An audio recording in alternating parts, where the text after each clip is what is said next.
আমার হাতের এই প্লেটটা দেখে কার কার জিভে জল এসেছে বলো তো? আচ্ছা, জিভে জল এসেছে বলেই কি এখনই দোকানে ছুটতে হবে নাকি? আরে বাবা, থামো থামো। আমার এই ভিডিওটা দেখে দেখে আগে একবার বাড়িতে বানিয়ে খেয়েই দেখো না। কথা দিচ্ছি, এরপর থেকে কিন্তু দোকানের চপের দিকে মনই যাবে না, আর যেটা দোকানের থেকে অনেক বেশি টেস্টি হবে। আগের দিনে যে মোচা এসেছিল সেই মোচারই কিছুটা রেখে দিয়েছিলাম এই চপ বানাবো বলে। তো বেশি কথা না বলে রেসিপিটা দেখে নিই। এর জন্য মোচাটাকে প্রথমে নুন হলুদ দিয়ে সেদ্ধ করে নেব। এরপর একটা মিডিয়াম সাইজের পেঁয়াজ ও কয়েকটা কাঁচা লঙ্কা ছোট করে কুচি করে নেব। লঙ্কার পরিমাণটা তোমরা এখানে তোমাদের প্রয়োজন মতো রাখবে, যেমন ঝাল খেতে চাইবে সেরকম লঙ্কা দেবে। আমি এখানে 2 থেকে 3টের মতো লঙ্কা ব্যবহার করছি। এরপর 2 থেকে 3 টুকরো আদা আর 4 থেকে 5 টুকরো রসুন ছাড়িয়ে থেতো করে নেব। তোমরা কুচি করেও দিতে পারো বা এভাবে হামালদির সাথে থেতোও করে নিতে পারো।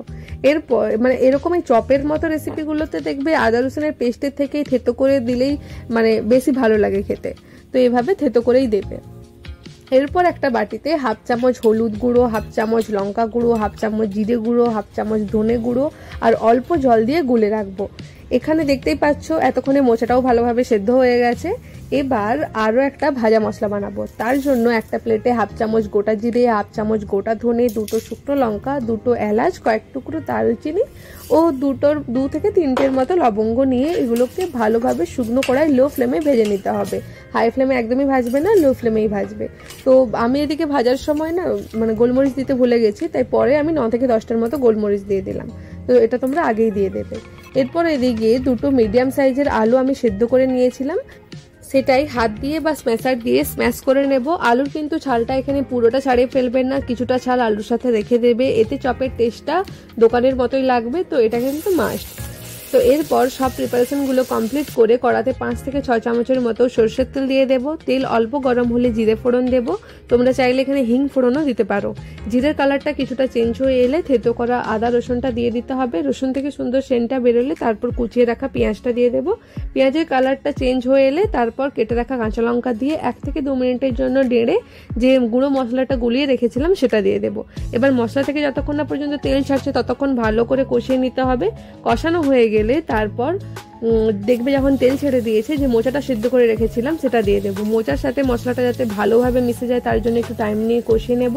আচ্ছা, মোচাটা যদি বেশি গোটা গোটা বলে মনে হয় তোমরা তাহলে স্ম্যাশার দিয়ে বা খুন্তির সাহায্যে একটু খুঁচিয়ে বা স্ম্যাশার দিয়ে স্ম্যাশ করে নেবে।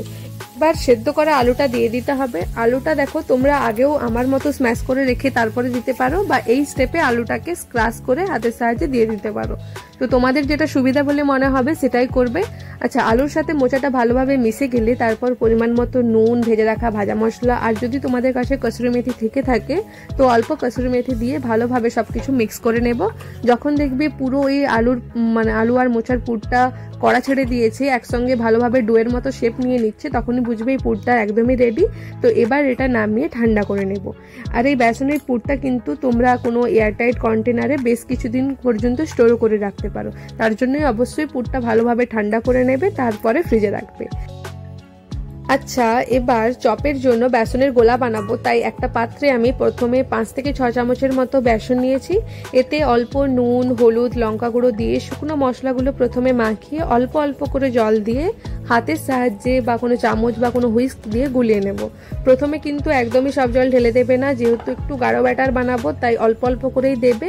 আমার একটু বেশি জল পড়ে গেছিলো তাই আমি আরও 2 চামচের মতো বেসন ব্যবহার করেছি। তো বেসনের পরিমাণটা কিন্তু তোমরা ঠিকঠাক দেখে নিয়ে নেবে। শুধু মাথায় রাখবে যে চপের জন্য খুব বেশি পাতলা বা খুব বেশি গাঢ় ব্যাটার হবে না, তাই ভিডিওতে দেখতেই পাচ্ছ কেমন হবে। তো এভাবেই হাত দিয়ে ফেটিয়ে ফেটিয়ে ব্যাটারটা রেডি করে নেব। আচ্ছা, আমি কিন্তু পুরো চপটা বানাচ্ছি না, তাই কিছুটা রেখে দেবো। তাই বেসনের পরিমাণটা তোমরা তোমাদের প্রয়োজন মতো বা তোমরা যতটা মনে করবে যে এটা হলে হয়ে যাবে তো সেরকম দেখে নিয়ে নেবে। এবার পুরটাও মোটামুটি ঠান্ডা হয়ে গেছে, তো চপগুলো গড়ে নেব। এর জন্য একটা থালাতে একটা কাগজ দিয়ে ওপর থেকে কিছুটা বেসন ছড়িয়ে দিয়েছি। এবার হাতে অল্প তেল বুলিয়ে তোমরা চপের সাইজটা যেমন চাইবে সেরকম করে নেবে। আমি এখানে কিছুটা আলু নিয়ে একটা মিডিয়াম সাইজের করে গড়ে নিয়েছি। দেখো দোকানে কিন্তু চপে আলু অনেক কম থাকে, শুধু বেসনেই ভর্তি থাকে। যেহেতু বাড়িতে বানাচ্ছি তাই এখানে আমি ভরে ভরেই আলু দেব। তাই আলুর পেটিগুলো একটু মোটাই রেখেছি। এটা তোমরা তোমাদের ইচ্ছে মতো করবে। এবার সবগুলো গড়ে ওপর থেকে কিছুটা বেসন ছড়িয়ে দিলাম, এতে আলুগুলো হাতে চিপচিপ করবে না, তুলতেও সুবিধা হবে। এই স্টেপটা কিন্তু অবশ্যই ফলো করবে। এরপর বেসনে অল্প খাবার সোডা দিয়ে দেব। খাবার সোডাটা কিন্তু বেশি আগে থেকে গুলিয়ে রাখবে না, যখনই ভাজবে তার আগে আগেই খাবার সোডাটা দিয়ে দেবে। এবার কড়াতে তেলটা বেশ ভালো করে গরম করে নেব। চপ ভাজতে কিন্তু তেলটা বেশ ভালো গরমই চাই, তাই তেল ভালোভাবে গরম হয়েছে কিনা এটা বোঝার জন্য বেসনের কিছুটা অংশ মানে তেলে দিয়ে দেখবে। যদি সঙ্গে সঙ্গে ভেসে ওঠে তাহলে বুঝবে যে তেল রেডি ভাজার জন্য। তো এবার একটা করে আলুর পেটি তুলে বেসনের মধ্যে ভালো করে ডুবিয়ে 4 আঙুল দিয়ে হাতটা উল্টে পেটির ওপরের দিকটা তেলে দিয়ে দেব। এখানে আমি ভিডিওতে নিশ্চয়ই দেখতেই পাচ্ছ কিভাবে আমি দিয়েছি। তো এভাবেই তোমরা যতগুলো সম্ভব দেওয়া যায় একেবারে কড়াতে ততগুলো দিয়ে দেবে। আচ্ছা, ফার্স্ট চপটা দেওয়ার সময় কিন্তু ফ্লেমটা হাই থাকবে, এরপরে ফ্লেমটা মিডিয়াম টু হাই ফ্লেমে করে দেবে, না হলে বাকিগুলো দিতে দিতে প্রথমেরগুলো বেশি লাল হয়ে যাবে, তখন ভালোভাবে ভেতর থেকে ভাজা হবে না। তো এভাবেই সবগুলো দিয়ে চপগুলো উল্টে পাল্টে লাল লাল করে ভেজে নিতে হবে।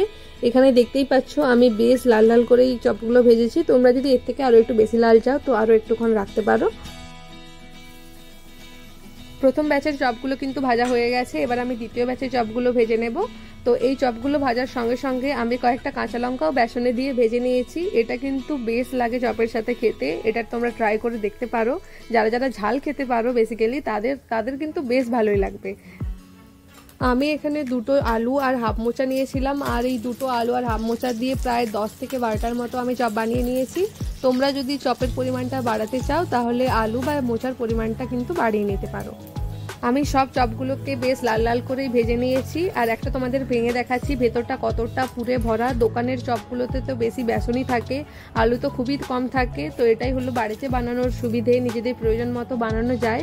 আর এটার কালার বলো বা টেস্ট দুটোই দারুণ হয়েছে। আমরা যেখানে থাকি এখানে তো সাধারণত চপ পাওয়া যায় না, তো আমরা আমাদের এই সন্ধ্যেটা এই চপ আর চায়ের সাথে বেশ জমিয়ে কাটিয়েছি।